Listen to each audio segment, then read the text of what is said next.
기소로서 수사 결과를 말해야 하는 검찰 조직이 김 전 차관에 대해서 특가법상 뇌물 혐의를 재수사한다는 건 뇌물 액수가 1억 원이 넘고 그래서 공소시효도 남아있다는 얘기입니다. 그리고 그 결정적 증거로 뇌물을 제공한 것으로 의심되는 건설업자 윤중천 씨가 이제 입을 열기 시작했다는 관측이 나옵니다. 임소정 기자입니다. 2013년 4월 27일 성접대 피해를 주장하는 여성 A씨가 경찰 조사를 받으며 한 진술입니다.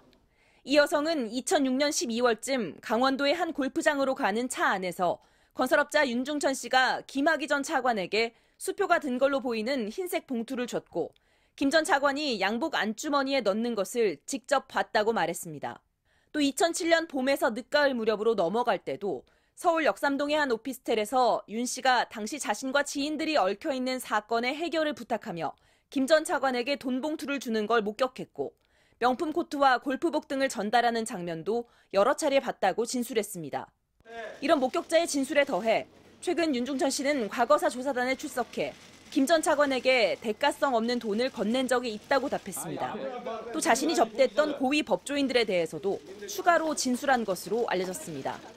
과거사위는 목격자와 윤중천 씨의 진술, 그리고 6년 전 수사에서 계좌 추적 등 전혀 수사가 이뤄지지 않은 점, 뇌물 금액을 특정하면 공소시효가 남아있을 수 있는 점 등을 들어 뇌물 혐의에 대한 검찰 재수사를 권고했습니다.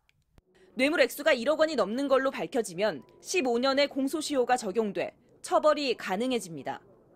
1차 수사를 담당했던 경찰 관계자는 당시 경찰 조사에서 윤 씨가 끝내 김 전 차관을 모른다고 주장했기 때문에 뇌물 혐의를 더 이상 조사할 수 없었고 검찰이 영장을 계속 기각하는 상황에서 계좌 추적을 요청할 수도 없었다고 말했습니다. 조사단은 6년 전 검찰이 윤 씨로부터 김 전 차관과 아는 사이라는 진술을 받아놓고도 대가 관계를 적극적으로 수사하지 않은 것으로 보고 당시 수사를 담당한 관계자들에 대해서도 조사를 이어갈 방침입니다.